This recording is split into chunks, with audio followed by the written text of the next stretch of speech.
నమస్తే, welcome to Z TV. ప్రస్తుతం మనం ఇందిరా పార్క్ వద్ద ఉన్నాం. ఇక్కడ చాలామంది ఇది కృష్ణానగర్ ఫ్లాట్ ఓనర్స్ అసోసియేషన్ తరపు నుంచి ఇక్కడ చాలామంది ధర్నా చేస్తూ ఉన్నారు. మంచిర్యాల ఎమ్మెల్యే ప్రేమ్ సాగర్ రావు భూ బకాసురుడు అంటూ అక్కడ చాలా భూములు కబ్జా చేశారంటూ కూడా ఇక్కడ పెద్ద ఎత్తున ప్లకార్డులు పట్టుకొని ఇక్కడ మహిళలు ఇక్కడ చాలామంది కూడా ధర్నా చేస్తూ ఉన్నారు. అసలు ఏం జరిగింది, అక్కడ ఎమ్మెల్యే గారి పరిస్థితి ఏంది, అసలు ఏం చేస్తున్నాడు ఒకసారి ప్రత్యక్షంగా వీళ్ళని అడిగి తెలుసుకునే ప్రయత్నం చేద్దాం. ఏం జరిగింది అసలు ఇక్కడ? వంపుగూడ ప్లాట్లు ఇవి. ప్రేమ్ సాగర్ ఎమ్మెల్యే మంచిర్యాల ఎమ్మెల్యే మా ప్లాట్లని కబ్జా చేసి ఇప్పుడు 20 ఏళ్ళకి వెళ్ళి మొత్తం కుండల్లో మొత్తం వేసి గుండాలను పెట్టి ఆడెవరు రాకుండా దౌర్జన్యం చేసుకుంటా మా ప్లాట్లను రాకుండా మొత్తం అమ్మాల వీరు అంటే అల్లగల్లో 706 ప్లాట్లల్లో 150 ప్లాట్లు కొనుక్కున్నాడు. అలా కొనుక్కొని ఇంకా 550 ప్లాట్లని మేము అమ్మాలి. ఇట్లా వీళ్ళు వస్తే ఎత్తుడు చేస్తే ఆఫీసర్ తోటి కానీ కోర్టులో తప్పుడు కేసులు వేసి ఇట్లా వేసి ఆపి దౌర్జన్యం చేసి ఉన్న ఇల్లు కట్టి రూమ్ కొల్ల తెంగి అక్కడ పోతే గుండాలను పంపించి వీళ్ళంతా చేసుకుంటూ ప్రేమ్ సాగర్ రావు చేసుకుంటుంటూ అతను మాకు సీఎం గారు ఈయన చూసి న్యాయం చేయాలని వచ్చున్నాం. అంటే మీరు కేసులు పెట్టడం కానీ న్యాయస్థానాలు వెళ్ళడం కానీ ఇవన్నీ అన్నీ పెడుతున్నారు. చేసి కేసులు అయినాయి ఆయనకి, అన్ని కేసులు కూడా అన్ని కేసులు కూడా లేవు. జిహెచ్ఎంసీ పర్మిషన్ ఉంది, మున్సిపల్ పర్మిషన్, అన్ని పర్మిషన్ ఉన్నా అడిగి పోతానికి మాకు ధైర్యం లేకుండా మొత్తం 100 మంది గుండాలు పెట్టి వాడు పోతే లొల్లి చేసుకుంటే కొడతాం సొంతం.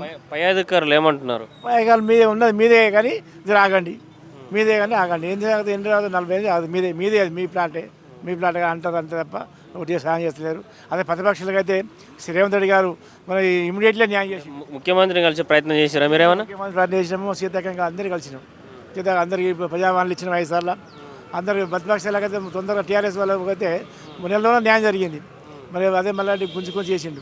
మరి మేము ఇప్పుడు కొనబట్టి నేను ఇన్నిసార్లు పోయినా, ఇన్నిసార్లు మీటింగ్ పెట్టి ఇంతమంది చెప్పినా మాకు అది సెల్లడం లేదు. మా సీఎం గారు రేవంత్ రెడ్డి గారు మాకు న్యాయం చేయాలని కోరుచున్నాం. సార్ 83లో ఈ ఫ్లాట్స్ కొన్నాము. అప్పుడు మున్సిపల్ లేదు కానీ గ్రామ పంచాయతీ లేఅవుట్ ఉంది, అన్నీ నంబర్స్ ఉండే. అయితే రాత్రికి రాత్రి నా అవన్నీ వీకేసి అగ్రికల్చర్ ల్యాండ్ చేసేసి దున్నుకొని ఏం చేశాడంటే ల్యాండ్ అంతా నాదే అని చెప్పాడు. అసలు ఎట్లా జరిగిందంటే ఈయన అప్పుడు మేడ్చల్ ఎంఆర్ఓ ఆఫీసులో మొత్తము ఫ్రాడ్ చేసి ఆయన పేరు మీద పాస్బుక్లు తీసుకున్నాడు. ఇప్పుడు అదే చూపిస్తున్నాడు, నాదే ఉంది ల్యాండ్ అంతా నాదే అని అన్నాడు. ఓకే, నీదే అన్నప్పుడు మరి 150 ప్లాట్లు కొన్నాడు. నీదే ల్యాండ్ అన్నప్పుడు ఎందుకు కొన్నావు? అది అయితే మేము ఆ పాస్బుక్ల మీద మేము ఆర్డీఓ దగ్గర పోయి అయితే ఆర్డీఓ మొత్తం డిస్మిస్ చేసేసి ఆ ఎంఆర్ఓని సస్పెండ్ కూడా చేశారు. మేడ్చల్ ఎంఆర్ఓని సస్పెండ్ అయిన తర్వాత కూడా ఆ పాస్బుక్లు అట్లనే పెట్టి కోర్టులో ఏదో వేస్తున్నాడు, ఇది నాదే ఈ పాస్బుక్లు చూపెట్టుకుంటా వేసేసి మమ్మల్ని కూడా ఒక విధంగా తక్కువ రేటుకు మార్కెట్ రేట్ ఎంతనో ఉంటే దానికి 2 లక్షలకు 3 లక్షలకు అట్లా అమ్మంటున్నాడు. అట్లా కొందరు అమ్ముకున్నారు, 150 ప్లాట్లు అమ్మేశారు. అదే రేటుకు అమ్మంటున్నాడు. లేకుంటే ఇదంతా నాదే అని చెప్పేసి దొంగ డాక్యుమెంట్లు పెట్టి కోర్టుకు తప్పుదో చూపిస్తున్నాడు. ఇప్పుడు అన్ని కేసులన్నీ అయిపోయినాయి, మా ఫేవర్లోనే ఉన్నాయి. ఎవ్రీథింగ్ ఈజ్ మాట్. ఈయన ఇంకోటి ఏం చేస్తున్నాడు అంటే ఈయన హై లెవెల్లో ఈ పోలీసుని కానీ ఈ రెవెన్యూని కానీ గ్రిప్పులో పెట్టుకొని మాకు ఇది చేస్తున్నాం అన్నట్టు. మేము పోలీసుల దగ్గర పోయి మేమంతా చూపెడితే ఇప్పుడు ఎల్ఆర్ఎస్ ఉంది, పర్చేస్ డాక్యుమెంట్ ఉంది, తర్వాత మున్సిపల్ పర్మిషన్ ఉంది కట్టుకోవడానికి. ఇవన్నీ తీసుకుపోతే వాళ్ళు ఏం చేస్తున్నారంటే సరే మేము వెరిఫై చేస్తాము, మేము సెకండ్ ఒపీనియన్ తీసుకుంటామని చెప్పేసి లీగల్ ఒపీనియన్ తీసుకుంటామని చెప్పేసి వాళ్ళు ఉంటున్నారు. అంతట్లో లీగల్ ఒపీనియన్ వచ్చేవరకే ఆయన ట్రాన్స్ఫర్ అయిపోతాడు. ఇంకో సిఐ వస్తాడు, ఇంకో ఏసీపీ వస్తాడు, ఇంకో డీజీపీ వస్తాడు, ఇంకో సిపి వస్తాడు. ఇట్లా జరుగుతూ ఉంది. అది లీగల్ ఒపీనియన్ వల్ల అదొకటి అన్నట్టు. అయితే వాళ్ళు మేము పోయి ఏమైనా చేయగానే వాళ్ళు పోలీసు కంప్లైంట్ పోలీసు వస్తుంది. పోలీసు మేమన్నా మాది కదా మేము ఎందుకు వస్తున్నాం అంటే మీరు ఇద్దరు మీ కొట్లాడతారు కాబట్టి లా అండ్ ఆర్డర్ వల్ల మేము వస్తున్నాం. అట్లా మేనేజ్ చేసుకుంటూ వస్తున్నాడు. మేము కోరేది ఏంటంటే నువ్వు కొన్నావు కదా, సరే కొన్నావు, నీ 150 ప్లాట్లను నువ్వు ఏమైనా చేసుకో, మా ప్లాట్లకు రావద్దు. మాకు కావాల్సింది అదే అన్నాడు. ఇప్పుడు రేవంత్ రెడ్డి గారు ఏమన్నారంటే భూ కబ్జాదారులను వదిలిపెట్టా అన్నారు. మేము అందుకే ఇక్కడ ప్రజాభవన్ పోయి కూడా మేము అందరం ఇండివిజువల్గా పెట్టుకున్నాము, ఇవన్నీ డాక్యుమెంట్స్ ఇచ్చి పెట్టుకున్నాము. ఇంతవరకు ఏమీ కాలేదు. ఓన్లీ మాకు ఏంటి SMS వచ్చింది ఏమని, మేము చూస్తున్నామని. అదే అట్లా మేనేజ్ చేసుకుంటూ కాలం గడుపుతున్నాడు. మేము అందుకే ఈ ధర్నా చేసేసి అట్లీస్ట్ ఆ ప్రేమ్ సాగర్ను ఇంటర్ఫియర్ కాకుండా చేస్తే బాగుంటుందని మేము కోరుకుంటున్నాం. మేము వంపగూడ కప్పరా సర్కిల్ని సంబంధించిన plot owners Krishna Nagar welfare society సంబంధించిన వ్యక్తులం మేము. మంచిర్యాల ఎమ్మెల్యే కాంగ్రెస్ ఎమ్మెల్యే మా ప్లాట్లలో దౌర్జన్యంగా రథాకాల టైంలో ఎట్లా చేస్తుండో ఆ విధంగా ప్లాట్లు కూలగొడుతూ మా మీటర్లు వలగొడుతూ మా రూమ్లను బోలగొడుతూ ఆయనకు సంబంధం లేని ల్యాండ్ ఎంటర్ అవుతూ గుండాయుధం చేస్తూ మనము లేడీస్ను కానీ చూడకుండా ఎక్సర్విస్మెన్ చూడకుండా ఏం చూడకుండా మమ్మల్ని భయభ్రాంతులు చేసి మా ప్లాట్లను తక్కువ ధరకు తీసుకోవాలని ఆయన ప్రయత్నం చేస్తుండు. ఈ 2022 నుంచి అట్లా చేస్తుండు. మేము ఎన్నిసార్లు వాడు తప్పుడు డాక్యుమెంట్లతో కోర్టుల కేసులు వేసి ఇప్పుడు వరకు కూడా హైకోర్టును లోయర్ కోర్టును మరి ఒక పోలీస్ డిపార్ట్మెంట్ను రెవెన్యూ డిపార్ట్మెంట్ అందరినీ కూడా వంపు చేస్తున్నాడు. కానీ ఎలాంటి వాళ్ళు చర్యలు తీసుకోవాలి కదా. వాడు తప్పుడు డాక్యుమెంట్లు వాళ్ళయా వీళ్ళయా చర్యలు తీసుకుంటారు ఎవరు లేరు. వాళ్ళని మేనేజ్ చేస్తున్నాడు. తోలు బొమ్మలు లేక ఆట ఆడిపిస్తున్నాడు. మాకు న్యాయం చేయాలి సీఎం గారు ముఖ్యమంత్రి గారు మాకు న్యాయం చేస్తారని మొత్తం కృష్ణానగర్ వెల్ఫేర్ సొసైటీ వాళ్ళు మా ముఖ్యమంత్రి రేవంత్ రెడ్డితో కోరుతున్నాం. వీడు చాలా దుర్మార్గుడు ప్రేమ్ సాగర్ రావు. ఆయన నరరూప రాక్షసుడు, ఎలాంటి మానవత్వం లేని నరరూప రాక్షసుడు. ఈయన మీద కఠిన చర్యలు తీసుకొని వాళ్ళని రేవంత్ రెడ్డి గారికి మేము విన్నపం చేస్తున్నాం. నుంచి చేస్తున్నారు ఇక్కడ ఇట్లా భూ కబ్జాల నుంచి ఎక్కడి నుంచి మీ ఎమ్మెల్యే గారు? 2001 నుంచి అండి. మేము 97లో తీసుకున్నాము. 2001లో స్టార్ట్ అయింది. అప్పటి నుంచి మేము దీనికోసం పోరాడుతూనే ఉన్నామండి. బట్ మాకు ఇప్పటివరకు న్యాయం జరగలేదు. అంటే ఈ భూములు మీ అన్నట్టు మీ దగ్గర ఉంటాయి కదా ఆధార్? డాక్యుమెంట్స్ మా దగ్గరనే ఉన్నాయి. మాకు బిల్డింగ్ పర్మిషన్లు వచ్చినాయి, ఇంజెక్షన్ ఆర్డర్ ఉంది, ఎల్ఆర్ఎస్లు ఉన్నాయి. గవర్నమెంట్ జిహెచ్ఎంసీ అయితే ఎల్ఆర్ఎస్ ఊరికేనే ఇవ్వదు కదండి. మా డాక్యుమెంట్స్ అన్నీ క్లియర్గా ఉంటేనే వస్తాయి. అవి ఉన్నా కూడా మా స్థలాల దగ్గరికి మమ్మల్ని వెళ్ళనీయకుండా రౌడీల్ని పెట్టి ఆయన అక్కడ మొత్తం పని జరిపిస్తున్నారు. పోలీసులు వాళ్ళకే సపోర్టు, లీడ్ అందరూ వాళ్ళకే సపోర్ట్ చేస్తారు. అంటే మీరు ఉన్నత అధికారులకు పై అధికారులకు ఎవరికి వెళ్ళినా కూడా చేస్తామంటారు. బట్ ఆయన మొత్తం మేనేజ్ చేసుకుంటూ వస్తున్నాడు, డబ్బులు ఇచ్చుకుంటా. పోలీస్ వాళ్ళనైనా లీడర్స్నైనా అందరినీ మేనేజ్ చేసుకుంటూ వచ్చి మమ్మల్ని ఈరోజు ఇట్లా రోడ్ల మీద కూర్చునేలాగా చేసినారు. అంటే మీరు ముఖ్యమంత్రి గారిని కలిసే ప్రయత్నం చేశారా ఏమన్నా? చేస్తున్నామండి. ఆల్రెడీ ప్రజా దర్బార్కి వెళ్ళి 6 సార్లు అందరం వెళ్ళి రిక్వెస్ట్ చేసి అవి ఇచ్చేసి వచ్చాము అప్లికేషన్లు. మాకు అక్కడి నుంచి కూడా రెస్పాన్స్ వచ్చినట్టే వస్తుంది. మళ్ళీ ఏం లాగ్ అవుతుందో తెలియదు. మళ్ళీ ఆగండి ఎన్నిసార్లు పోయినారు ప్రజావానికి అక్కడికి? ప్రజా దర్బార్ ఏమంటారు వాళ్ళు? ఏం చెప్తున్నారు? కలెక్టర్ని కలవాలి అని చెప్తున్నారు. వాళ్ళు ఏమంటారంటే మీరు లీగల్గా కరెక్ట్గానే ఉండండి అని చెప్తున్నారు. ఇక్కడికి వెళ్తే వీళ్ళు వెళ్ళనివ్వట్లేదు. అసలు మాకేం చేయాలో అర్థం కావట్లేదు అండి. అందుకని చెప్పేసి ఇక్కడ ధర్నా చేసినాము. ఇప్పుడు మొత్తం మాకు హెల్ప్ చేసేదంటే రేవంత్ రెడ్డి గారు అని చెప్పేసి మేము అదొకటి రిక్వెస్ట్ చేస్తున్నాము. ఇక్కడ ఫోటోలో ఉన్న వాళ్ళు ఎప్పుడు ఎట్లా అంటే వాళ్ళు ఎట్లా 97లో తీసుకున్నారు. ఆయన పోరాడి చనిపోయారు. వాళ్ళ పాప ఇప్పుడు నేను వచ్చాను, సెకండ్ జనరేషన్. వాళ్ళు ఉన్నప్పటి నుంచే ఇది 97లో తీసుకుంటే 2001 నుంచి అంటే 24 ఇయర్స్ నుంచి జరుగుతుంది ఈ పోరాటం. మేము సెకండ్ జనరేషన్ అనమాట. ఇప్పుడు మా పిల్లలు కూడా పెద్దగా అయిపోయినారు. అసలు ఇంకా మాకు ఎప్పుడు న్యాయం జరుగుతుందో అర్థం కావట్లేదు. రేవంత్ రెడ్డి గారు ఆయన మీద యాక్షన్ తీసుకొని మా ప్లాట్లలో మేము ఇల్లు కట్టుకొని మేము అక్కడ ఉండేలాగా న్యాయం చేస్తారని చెప్పేసి కోరుకుంటున్నామండి. మేము ప్రేమ్ సాగర్ భూ కబ్జాదారుడు బాధితులమండి. మాది వంపగూడ కాప్రా మున్సిపల్లో ఉన్న ప్లాట్స్ అండి. మా పేరెంట్స్ కొన్నారండి. మా మదర్ విజయ్ కుమారి, అది ఆ ఫోటోలో ఉన్నదండి. తను ఏంటంటే కష్టపడి రూపాయి దాచి అది 1983లో కొన్న ప్లాట్ అండి. ఇది మొత్తం ఎన్ని కుటుంబాలు ఉన్నాయి ఇందులో? ఇట్లా 700 ప్లాట్స్ ఉన్నాయండి. ఆయనే కొన్ని ఒక 150నో ఏమో ఆయన బెదిరించి దౌర్జన్యం చేసి ఏం చేసాడో తెలియదు మనకు. అది 150 ప్లాట్స్ ఆయన కొనుక్కున్నాడు. మిగతా వాళ్ళందరూ దేర్ ఆల్ ప్లాట్ ఓనర్స్ అండి. ఏంటంటే మేము అక్కడ ఇల్లు కట్టుకోవాలని ఆశిస్తున్నామండి. అన్నీ మా పేరు మీద ఉన్నాయి. ఎల్ఆర్ఎస్ ఉంది, బిల్డింగ్ పర్మిషన్ వచ్చింది, అన్నీ ఉన్నాయి. అన్నీ ఉన్నప్పటికీ మరి అక్కడ గుండాలని పెడతాడండి. మేము మా ప్లాట్లు కూడా చూసుకోవడానికి పరిస్థితి లేకుండా అక్కడ చేస్తున్నారండి.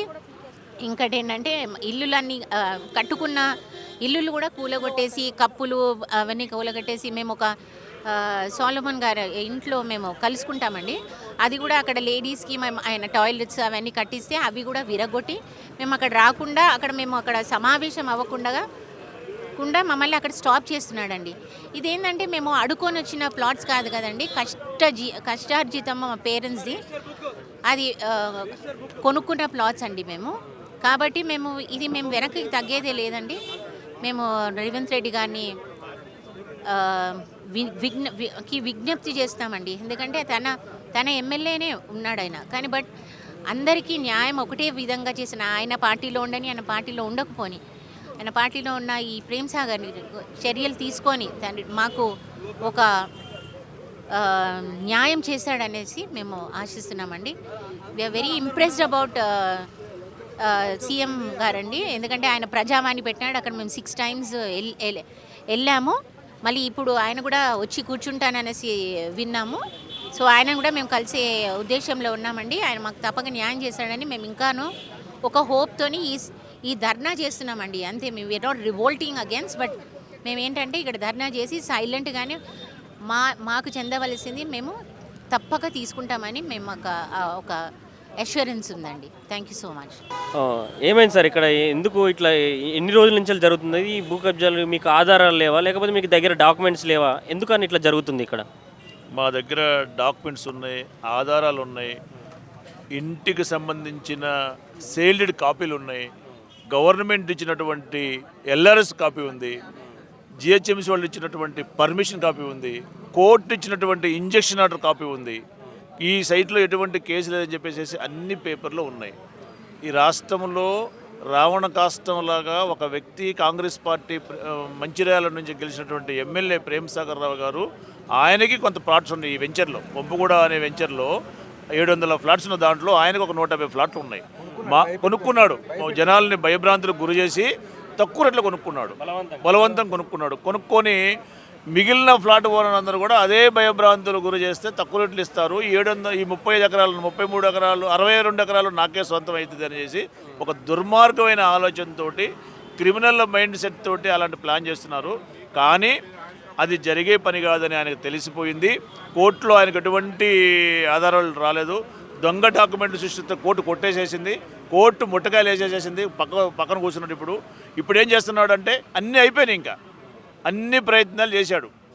కర్ణుడి సావుకి 100 సావులు ఎలా ప్రయత్నం చేశాడో, 100 కారణాలు ఎలా అన్ని చేసేసాడు. చివరికి ఏం చేస్తున్నాడు, ఈ రౌడీ షీటర్లని, కొంతమంది గోండాలని ఆ సైట్లో పెట్టేసేసి, ఇవి మేము అనుకోం కదా, మాది మా సొంత ప్లాటు, మాకు ప్లాట్ ఉంది కాబట్టి మేము పోవాలని ప్రయత్నం చేస్తారు.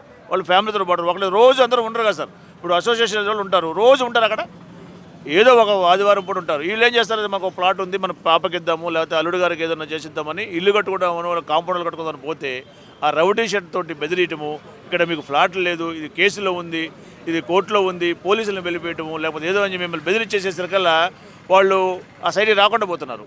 మళ్ళీ వాళ్ళే ఫోన్ చేసి, అమ్మ మీది కేసులో ఉంది కాబట్టి మేమే కొనుక్కుంటాము, ఎంతకి ఇస్తారు, 2000కి ఇస్తారా, 3000కి ఇస్తారా? పక్కన 50-60 వేల రూపాయల గజం ఉంటే 3000కి 2000కి తీసుకొని మమ్మల్ని అందరినీ అట్లాంటివి చేస్తే ఇస్తారు అనుకుంటున్నారు. కానీ ఇప్పుడు కాలం మారిపోయింది.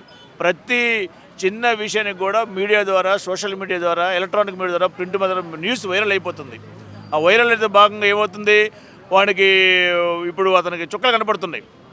మేము ఎవరు లొంగట్లేదు, ఆయన ఇచ్చే డబ్బులకి ఎవరు కూడా లొంగట్లేదు. డబ్బులు వద్దంటున్నారు, మాకు అవసరం లేదు సార్, మా ఫ్లాట్ మేము ఇల్లు కట్టుకుంటాము, ఏ రోజుకైనా మేము 500 మంది ఉన్నాం, నీకు 150 ఉన్నాయని చెప్పేసి మా వాళ్ళందరూ కూడా. ఎన్ని కుటుంబాలు ఉన్నాయి?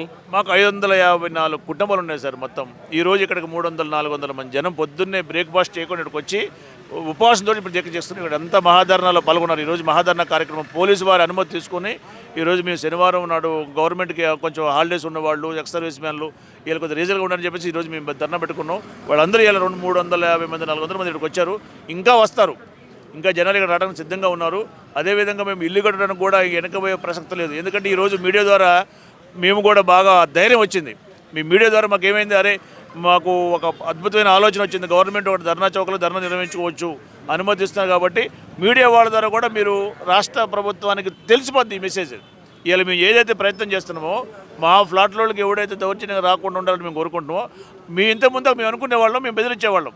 కానీ ఇప్పుడు మీడియా ద్వారా రాష్ట్రంలో ఉన్నటువంటి రాష్ట్ర ముఖ్యమంత్రి గారికి, అదేవిధంగా భూ పరిపాలనా శాఖ డిపార్ట్మెంట్ వాళ్ళకి, రెవెన్యూ డిపార్ట్మెంట్ వాళ్ళకి, పోలీస్ డిపార్ట్మెంట్ వాళ్ళకి మా మ్యాటర్ అంతా తెలిసిపోయింది. కాబట్టి మా దాంట్లో ఎవరూ జోక్యం చేసుకోవద్దు. పోలీసు వాళ్ళు మంచివాళ్ళే, అందరూ మంచివాళ్ళే, కానీ మేము ఇల్లు కట్టుకోలేకపోతున్నాం. దయచేసి పోలీసు అనే వ్యవస్థ మేము కట్టుకున్నటువంటి సివిల్ మ్యాటర్లు రాకుండా ఉంటే మాకు సంతోషం. పోలీసు వారు అనుకూలంగా మాకు సహకరిస్తున్నారు. ఇంకా ఈసారి కూడా అతనికి సహకరించుకుని ఉండాలి. నీ దగ్గర పేపర్ అడగాలి, నీ దగ్గర ఏముంది, వాళ్ళ దగ్గర ఏమున్నాయి అనే విషయం స్పష్టంగా తెలుసుకొని మీడియా వాళ్ళ ద్వారా ఈ రాష్ట్రంలో ఉన్న ముఖ్యమంత్రి గారికి తెలియజేస్తారని చెప్పేసి ఆశిస్తూ మా వాళ్ళందరికీ న్యాయం జరిగిద్దని చెప్పేసి న్యాయం జరిగే విధంగా మీరు కూడా సహాయ సహకారాలు అందిస్తారని చెప్పేసి మేము అందరం కోరుకుంటున్నాం sir. Thank you sir.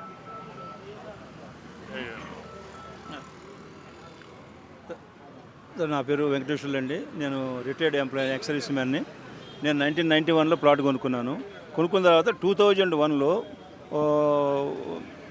RK Srinivas అనే అతను ప్లస్ అతనితో పాటు ఇద్దరు వచ్చి ల్యాండ్ కబ్జాదారులు వచ్చి వాళ్ళు 21 ఎకర్స్కి దొంగ డాక్యుమెంట్లు పుట్టించి 21 ఎకర్స్ని వాళ్ళు కొట్టేయాలని చూశారు. కొట్టేయాలని చూస్తే దానికి ఏంటంటే అప్పుడు ఉన్నటువంటి ఎంఆర్ఓ సుబ్బారావు ఆయన కూడా సపోర్ట్ చేసి వాళ్ళకి దొంగ పాస్బుక్లు ఇచ్చాడు. పాస్బుక్లు ఇచ్చిన తర్వాత మేము దాని మీద ఛాలెంజ్కి వెళ్ళిన తర్వాత 2004లో ఆర్డీఓ గారు దాన్ని ఏం చేశారంటే ఇచ్చినటువంటి ఎంఆర్ఓ గారు ఇచ్చినటువంటి ఆర్డర్ని క్యాన్సిల్ చేశారు. పాస్బుక్ని ఆ 21 ఎకర్స్ క్యాన్సిల్ చేశాడు. ఎప్పుడైతే క్యాన్సిల్ కోర్టులో ఓడిపోయారో వాళ్ళు ఏం చేశారు, ఎంటే ప్రేమ్ సాగర్ గారిని కాంటాక్ట్ చేసి ప్రేమ్ సాగర్ గారికి ఇది హ్యాండ్ ఓవర్ చేశారు.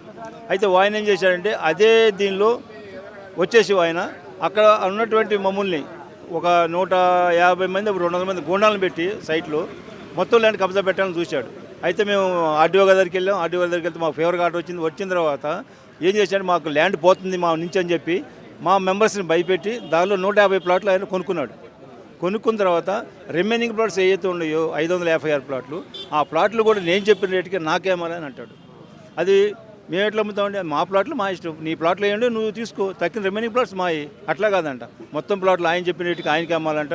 దాని గురించి ఆయన ఏం చేశాడు, ఒక 150 మంది గుండాలను పెట్టాడు.